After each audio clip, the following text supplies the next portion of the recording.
Hi everyone, it's Killshot from 99 Gaming. This is The Walking Dead Season 7, Negan Could Die. Warning, this will contain predictions and spoilers. Your participation, comments, and insight is greatly appreciated. It is what makes this channel. So for the last several months, we speculated on who Negan killed and who he might kill. But one of the most common questions I get back is who will kill Negan. And today we're going to break that down into several segments of the remaining survivors and find out who might be able to get a strike at Negan. So let's go back in time a little bit. And there's the picnic scene and what Rick hoped one day would be, but we know all those dreams came crashing down with the strike of a bat. And as Negan said, Abraham took 1 or 6 or 7 for the team. Shortly after that, we also know that Glenn met his demise. So of the remaining 9, we're going to talk about who has the most incentive or who is the closest to exacting some revenge. So let's transform over to the Hilltop. So the Hilltop, real interesting dynamic. And of the remaining 9, we'll take a look at the list. We've got Maggie and Sasha are both at Hilltop. Now these two are the most closely connected to the deceased, although Rick did say they are our family too. You have to imagine the fire is burning a little bit hotter in Sasha and Maggie in order to get revenge on Negan. However, their priorities have shifted. We know that Maggie's pregnant. We've seen some foreshadowing that Sasha could be pregnant,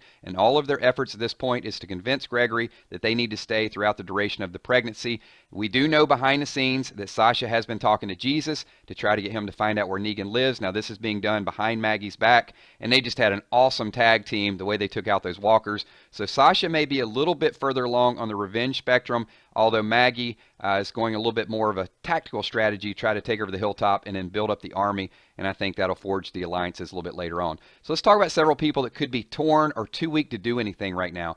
Eugene, Michonne, and Daryl, and I think you're going to see just a back and forth with some of these characters where they want to act, they can't act, they start to get motivated, and then they get stifled. Eugene, right off the top, Eugene could not watch any of it. The scene was definitely gruesome, and I'm sure the sounds alone would be enough to give Eugene nightmares. But Eugene is a strategist. Remember, Eugene's working on what could be the music device, but we think it could be a spying device. And also, Eugene is going to pull out that bullet recipe and assist Rosita. A little bit of Eugene's mojo might come back. Michonne was doing a little bit of sniping, and even Rick went to her and he said, I know what you're doing. You're out there practicing. And then she sees the burning mattresses, and you can see the hatred and resentment come over again. So she wants to get revenge, and then she settles down, and then she wants it again. She settles down, and then she takes some neutral ground in this scene with Carl. Carl says, why aren't you going with my dad? And Carl says, you know my dad is wrong. And she goes, even if I think it, I'm not sure. She has to do a little bit of soul searching. And finally in this category is Daryl. Daryl just feels so guilty that he got Glenn killed. At least in his mind, that's what he thinks. Negan was going to swing the bat at him. Daryl is ready to die. So he doesn't have a purpose. But then when he goes back to Alexandria, you can see a little bit of the communication between him and Rick. Daryl starting to get a little bit of it back, but he's still physically impaired, and he's too helpless. He's completely surrounded to do anything at this point, but there will be more with Daryl in the future. Let's take a break and talk a little bit of the Slow Revolt. This is actually the inner circle at Negan that's starting to turn on him gradually. Gordon has already hit the road. Gordon left and said, I would rather die than kneel again. Dwight happily assisted him. And how about Sherry? Sherry could die just for talking to Daryl, but she's taking a chance there. She could be a person that's going to help Daryl a little bit later on, possibly even break him out. And then, of course, Dwight. We go back and forth with Dwight every single week. I mean, maybe Dwight's going to help Rick. Maybe he's not. This couple weeks ago when he was torturing Rosita, I think Dwight got on the bad side. But here's a little bit of a sneak peek. You can see the look on Dwight's face. We're trying to read into it.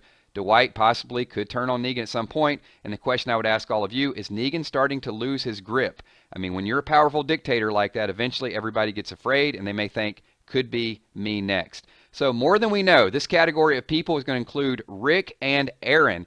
So Rick did the whole speech, got everybody in the church and said, I'm not in charge anymore, Negan is. But is this part of Rick's master plan to get everyone else to abide by Negan's rules so Rick can quietly come up with a strategy? Even when he spoke to Michonne, he said, this is our life now. Didn't say it was going to be our life forever. And we do see from the sneak peek that Rick and Erin are actually going north. They made a special point to say that. What is Rick out there looking for, and will Erin become one of Rick's new right-hand men? Leave your comments below. So let's talk about the 2 most active revenge seekers up to this point. Rosita and Carl have been very, very active. So when the beatdown scene happened, Rosita had to watch Abraham die, and then Negan put the bat in her face, told her to take a look at it, take a damn look. So Rosita was starting to get a little bit broken down, but recently she's gotten a little bit of her attitude, a little bit of her swag back. When Negan hit on her, she gave him the smug look, crossed the arms, walked away. A little bit later on, when Dwight said, "You find anything else?" "Just your dead friends." We're starting to get a little bit of that character back. And of course, Rosita was out there just destroying walkers, almost like Jesus mode.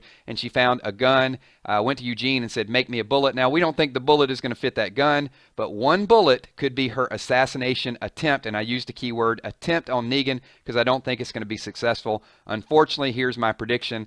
I think that Rosita is going to get Holly's comic book death. I know in the comic book, Rosita got her head chopped off, but I think what's going to happen is Rosita's going to take that bullet, try to assassinate Negan. She's going to get captured, and then Negan will bring her back during all-out war, and then that'll be the present for Rick. So leave your thoughts, comments below. I know some people thought it was Sasha. Some people thought it could be Daryl, but I'm going to go with Rosita. And now to Carl, who's probably been the most active revenge seeker of anyone up to this point. Carl pulled out the gun. You can see he's been working with his left hand.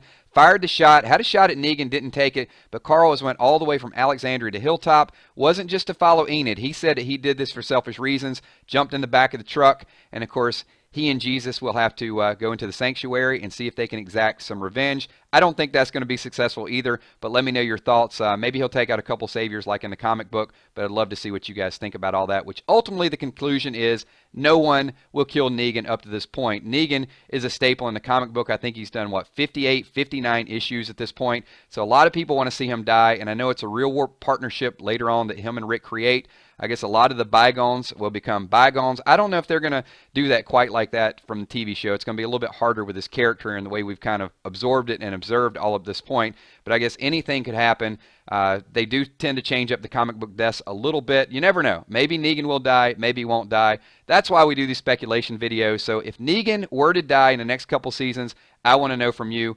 Who do you think will kill him? Could it be Rick, who famously said, "I'm going to kill you, not today, not tomorrow"? We know how that worked out. Could it be Ezekiel, someone from the kingdom, or one of these partnerships perhaps they're going to forge? Or do you think that no one will kill Negan and Negan's just going to live throughout the rest of the series? Love to see your thoughts and comments. My name is Killshot. Give this video a thumbs up. Talk to you all soon. Peace.